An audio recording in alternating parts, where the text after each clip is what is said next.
Hi guys, it's Crystal, your favorite wedding coordinator. I'm here with my son today. We are actually at a venue a day before. So we're going to start setting up, we're going to do rehearsal, and so our day starts a little bit earlier than normal. We're going to go ahead and start the day before. I'm going to take you with us. Okay, so after we finished our setup, this is what a general rehearsal looks like. It looks like me corralling everyone together, going through everything verbally, then putting it into action. We do the run through twice and then move on with the ceremony run through. Welcome to the day of the wedding. First thing I'm going to do is put my little card for the bride and groom in the card box. I usually have a cute little surprise for them after they get to it, so as like an appreciation for using our business.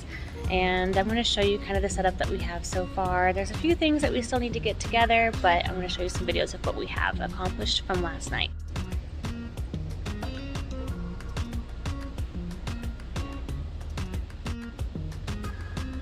There's some things that I need to do here in just a minute. I'm actually going to go outside and stick this out there for guests. Over in this corner, I'm going to put the tea lights into these cylinders, kind of get them where they were wanting them to be, and place them on the tables. I might wait for this project for Mom because I want to make sure that we do it exactly the way they envisioned it. So this is on the to-do list when they get here at noon.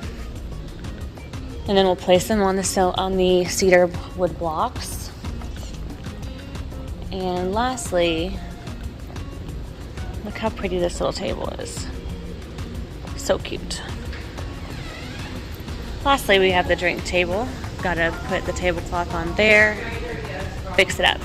So remember, if you are gonna be offering appetizers, which is highly suggested, just like grab and go snacks, have them on a separate table.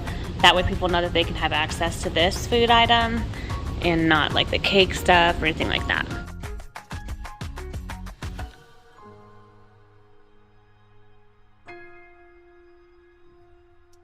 So at this wedding, we have our beautiful brides and bridesmaids in here getting ready, and we also have family members around getting some of the food ready. So I started to work on our cylinder pieces, making best friends along the way, of course. So as I was putting together all these centerpieces, I also made sure to get them approved before I put them onto the cedar wood blocks to continue the rest of them. My suggestion is that if you have a bunch of centerpieces like this, they really do need to be pre-made before your event, or you won't have time to get it done the day of. However, since we set up the day before, this worked out perfectly.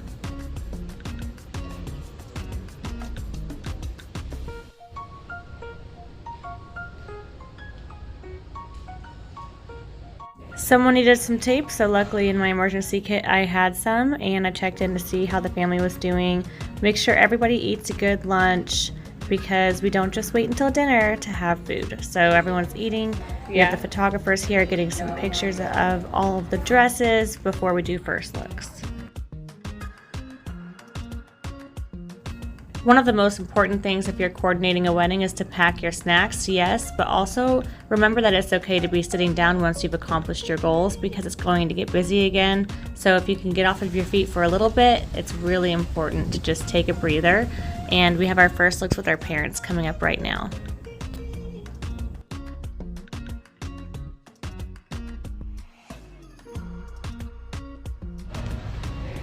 Sam?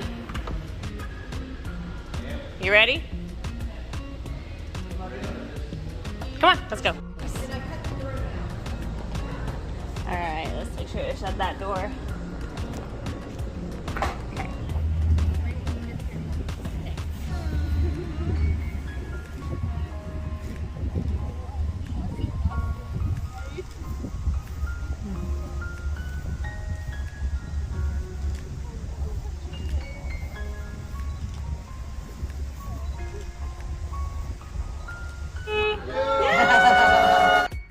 The most important part about your day is to make sure you're having fun with the people that are involved in it. So I love to always incorporate those little moments together.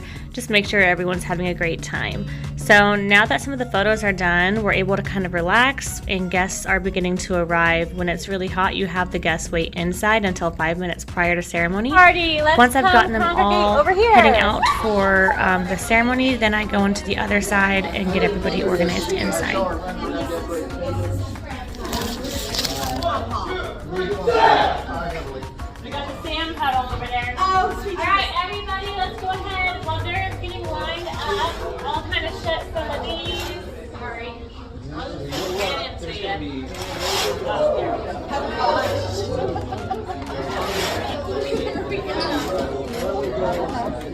Perfect. It looks like, let's go ahead and have, so the officiant starts off.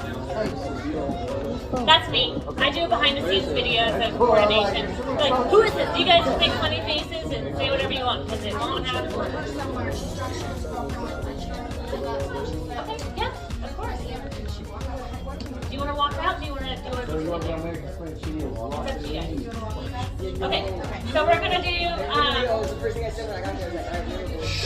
officiant, then we have our groom staff, Michael with Sherry. After that, we have the groom's mother, Eric, and we have, what's your name? I'm sorry. Freeman? Perfect. And then we have the bride's mother with Kyle.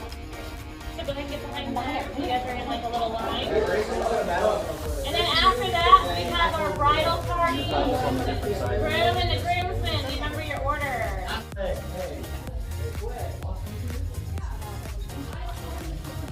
Now that I've gotten them all organized, I'm just making sure that all the guests have finally sat down while also communicating with the DJ, opening the doors for everybody. Oh, look at you guys, you're so cute. Oh, she was so, she said to me, I'm so excited to throw the flower petals.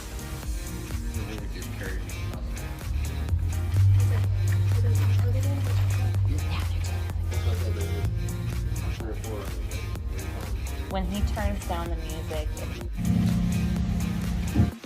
This ceremony was fast as lightning because it was like 106 degrees outside, so here's some of the post-ceremony photos.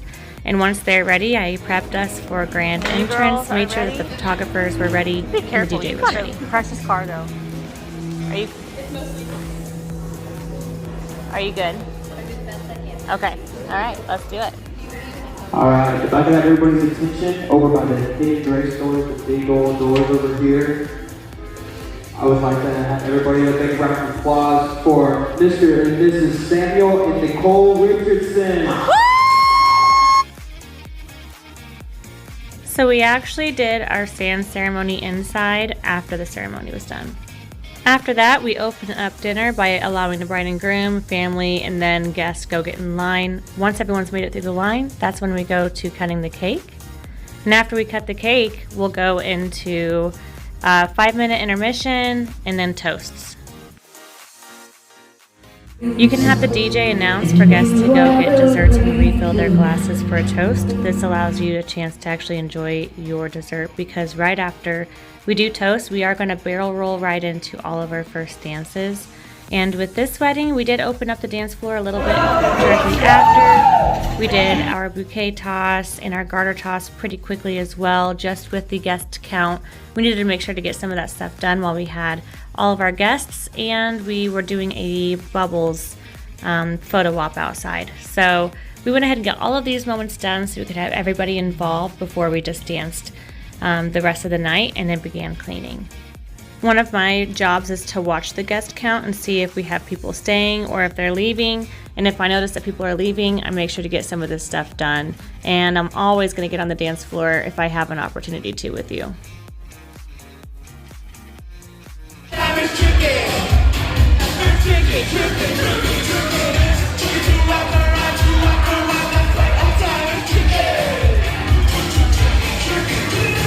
Okay, now that everyone is having so much fun, I'm actually starting to do some of the light general cleanup, which is grabbing trash items, tossing them off of the table.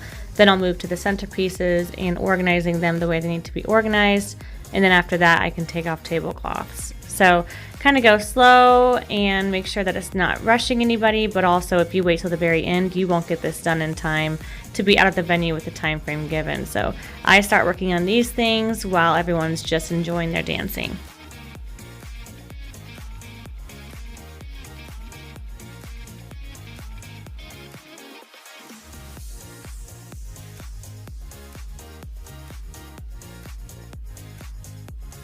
Alright, now that the party is lowering down, we have more helpers, so I'm directing people on how to help and where to put items. A lot of these items were personal items this time.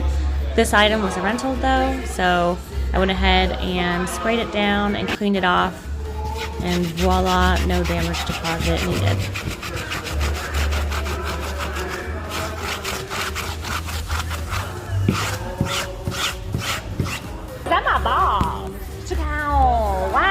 I'm not responsible for the floors and the trash, but I will give you all of my helpful hints and tips and tricks, and one of those is using a really great leaf blower. Afterwards, I check in with the family, make sure that everyone is ready and good to go. If there's nothing else I can do, I ask if it's good for me to leave. And if this is something that you could use help with, call below.